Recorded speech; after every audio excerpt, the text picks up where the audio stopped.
Brock Purdy had his first ever start, right?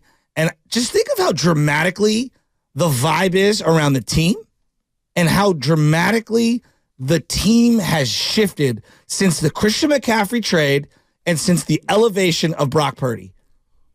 So when Brock Purdy came in the Miami game and he got that first start against Tampa Bay, where's your head at? Did you believe? Because I thought the season was done. I don't know about if I thought it was done. It was like, where's this going? Like, offensively, I thought it was going to be a struggle. That's what I thought. I was just like, boy, down to your third-string quarterback. I didn't think much of the Niners last year. Once Brock Purdy got their defense was so good. I thought that they could get away. Did I think they could be like a Super Bowl contender? No. Yeah, I thought they maybe win one game in the playoffs. That's what I'm saying, right? Like they were so dominant defensively. It's like, all right, we're just gonna hand the ball off and we'll just short controlled passing game. We'll figure it out. And he's so much better than that, and the team is so much better than that. And I just think about how different it was a year ago, and how this team has shifted 1 year from now. Like quarterback, not a question mark. Running back, we got an all-timer. And all of the other pieces around that guy fit beautifully. Right. Whether it's Kittle, Debo, Ayuk, the offensive line, like everything has changed. And then my opinion of Shanahan has shifted since the elevation of Brock Purdy. Like I really had this thing like, what is it with quarterbacks and Shanahan? Right. Is it his temperament? Is it his rigidity? Is it stick to the script? Like, why are all these guys start off really well and then taper off and don't get better? Right. Well, now maybe it was those players not being good enough to be able to take that next step forward. Well, Ayuk said something a couple of weeks ago where he said, I would run routes like the 76-yard touchdown he had. He goes, I would run routes on a play knowing damn well I wouldn't get the ball. And now I'm running those same routes saying to myself, boy, I better be ready to get a pass from Brock Purdy. Brock Purdy's seeing the entire field. Jimmy, for whatever reason, and I'm not trying to knock on Jimmy. Jimmy was good for the 49ers. I know it was up and down or whatnot, but he was a good Niner. I want to respect that. He was a good Niner, and people don't have to agree with me. It's the same people who think Kevin Durant wasn't a good Warrior. Kevin Durant helped us win 2 championships and go to 3 straight finals appearances. There's a few freeway exits between, Kevin Durant's excellence and Jimmy Garoppolo's, but I get the point. But Jimmy Garoppolo helped bring this franchise back from the dead. He gets credit for that. Yes, I would agree. He should get credit for that. Where I was at with Purdy when he started that Tampa Bay game, I go, boy, got a third-string quarterback. Got all these weapons. You sound so depressed. I was depressed. You sound so depressed. And then he lit up the Tampa Bay Buccaneers with Tom Brady on the other side. And there's a video out there on Twitter where my mouth was open. I was like, oh my gosh. Like the pass to McCaffrey on the sideline. That was ridiculous. And they reviewed it, and he gave him the touchdown, and the crowd started chanting, Purdy, Purdy, Purdy, Purdy. It felt magical. And that was a moment where Trey Lance basically was out as 49ers quarterback. Whether we didn't believe it at the time, but that was the moment where it's like, yeah, Trey's done. Trey's done. And then Purdy goes on this run. So I would love to know where Niner fans were a year ago yesterday, I guess, where Brock Purdy made his first ever start for the 49ers. Because you said it in numbers in his first full season. What was it, 36 touchdowns, 10 interceptions? Yes. 4,600 yards passing. What did you like? With a 69.8% completion percentage. 888-957-9570. Where were you at a year ago when it came to Brock Purdy? And did you believe that a year later, this guy would be the odds-on favorite to win the NFL's Most Valuable Player Award? Like a year later. That is insane to me. Well, and I will freely admit that in the back of my head, was skeptical. I mean, he had one of the great second-half performances a 49er quarterbacks had in a playoff game in years, maybe decade, Right. And I was still like, wow. And then the very next week, it looked it was a tough playoff game against a really good elite defense. It looked a little constipated, and he made a couple of plays in that. So I was like, I want to see him do it on the road against Philadelphia. Like, me personally, I kept moving the bar, kept moving the goalposts. Then he had the injury. And it was like, can he even come back? Right? Like, forget the play and where's that? Can he even come back? Is he even physically healthy? Right. And then I was just completely shut down when it became the Cowboy game, sitting there watching him dismantle that team the way he did with the layered throws. I said, man, I got no questions on him. They had a little losing streak, and he played good at times during the losing streak, but the Cleveland game overall, by far his worst game as a pro this point. He had some bad fourth quarters That happens. You're going to throw picks. You're going to make bad decisions. You can't turn it over late in games. But then he's rebounded. And, weapons are a big part of that. But he's making the most of these opportunities, and I feel great about him. So I admit there's been times along the way where I've been up and down, but I'm all in on the man. And he's going to have moments where he's going to, look a little shaky and look a little wobbly like he did early in the game against Philadelphia. But I felt like he was going to rebound in that game. And maybe I'm alone, and he did rebound in that game. And he's going to have throws that make you go, what are you doing? Because that's what every quarterback does. Well, you know what, though? I don't think I've seen I didn't see Odo throw in Philadelphia. The first play of the second half was a slant to Ayuk. But to me, I was like, oh, no. It was like bang, bang. Blankenship made a great play. I was trying to be fair. Yeah, but I wasn't sitting there thinking, oh, no. Like, oh, no, oh, my God. Like he doesn't see the field. Right. He saw it. Blankenship made a great play. This guy's not throwing no throws. All right? Number one. And so when you think about where Brock is, did I think he a year later would be an MVP candidate? Hell no. Absolutely not. Not even close. Like, think about what we're talking about here. We got Josh Allen in the league. We have a Patrick Mahomes in the league. You got a Joe Burrow who's now hurt. You got Trevor Lawrence who's now hurt, but they don't think it's as serious as what we saw yesterday on Monday Night Football. You know, Dak and Jalen Hurts, and you got Matt Stafford in the NFC West, and Kyler Murray's back, and, you know, Gino's got the big money contract. And I'm thinking, boy, if Brock could just be Gino, great.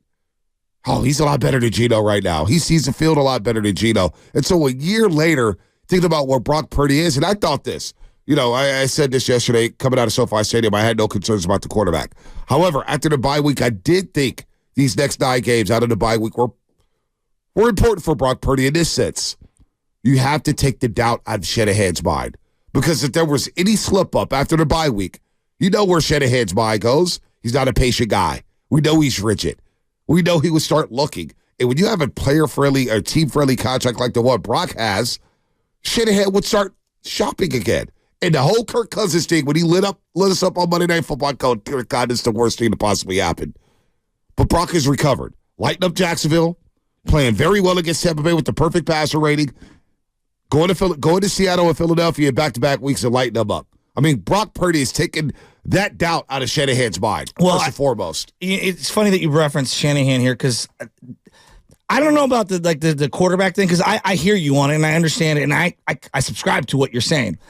The thing that I've changed regarding Shanahan is I feel like actually Brock has forced him to understand that you got to deviate a little from what the primary is. How many times has Brock said, oh, this is my primary on this one. I'm going to stretch it further. I'm going to go to this guy on this particular play. And Shanahan has even said, no, yes, on the sideline. There's a point. It almost is like Steve Kerr with, Steph Curry to an extent. That's not a good 3 for anyone to take. But for Steph Curry to take it, It's okay. I feel like Brock has forced Kyle Shanahan to kind of reevaluate some of his basic football instincts. Yeah. And I love the fact that Brock is going to be a little aggressive and push those limits. I think that Brock's temperament has been absolutely what the doctor orders for how rigid and how uptight at times Kyle can be on the sidelines. I think he's a very difficult guy to work with. I think Brock Purdy's personality is the perfect person to work in concert with Kyle Shanahan, if that makes sense. Yeah, no, I'm with you. This segment is sponsored by Golden State Lumber, serving the Bay Area for 3 generations. When you succeed, we succeed. Visit GoldenStateLumber.com. His temperament is perfect for Kyle Shanahan, and he doesn't take no crap. That's just one thing. Jimmy and Kyle, whatever the case was, there was friction there. And I get it. Kyle went crazy because Jimmy sometimes didn't see it. And the old no-throw is like, Jimmy, what are you doing? He drove us all crazy. Brock hasn't done that yet. So I get why Shanahan's temperament has been a little better. And showing trust in your quarterback. I think that's important. So that, you know what? Go ahead, audible. It's not the end of the world here. Shanahan needed to do that. He needed to relent a little bit to the quarterback spot. I thought he was too hard on these guys. By the way, Warriors ticket giveaway. We're giving out some tickets. Tickets. Portland Trail Blazers tomorrow. First 10,000 fans get. Absolutely incredible. Let me see if I get the sound in there.